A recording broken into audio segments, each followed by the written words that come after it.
barafkii maalnimadii shalay abaarashantii garamo ka bilaabay magaalada Portland ee gobolka Oregon oo ku taalla halka ugu dambeeyay dunida isla mar ahaantana ka tirsan kontonka gobol oo ka koobaya dadweynaha Mareykanku ayaa hadda joogsaday hay'adda dawladda barafka oo sanad walba bilaha u dambeeya sida bisha 11 iyo bisha 12 iyo bisha 1 iyo bisha 2 guud ahaanba ka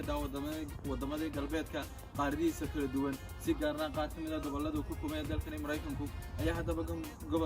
hadaba gobolkan Oregon waxa uu kamid yahay gobolada inta badan uu ka diin barafku isla mar ahaantana cimilo ahaan u dhow cimiladii hodanka ah ee dalkeena hooyo sidoo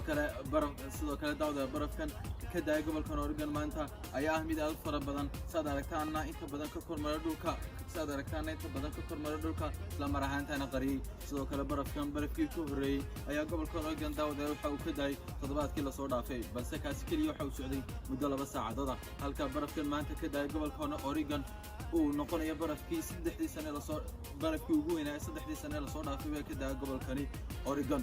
sidoo kale waxa uu hakad geliyay soo socodka gaadiidka iyo bulshada oo inta badan waqtiga aroortii u kala shaqooyinkooda halka shacabweynaha gobolkan Oregon 99% ay ku joogaan ama ku sugan yihiin guryahooda barafka oogi sidoo kale markaad barafka dhex taagan tahay suurtagal ma aha inaad si dhex joogto muddo ka badan 3 minute iyadoo intaas in ka badan hadaad si dhex joogtana ay naftaada halis geliso sababtoo ah warbixinta barafka intaas ka badan anaga iyo DJ-ga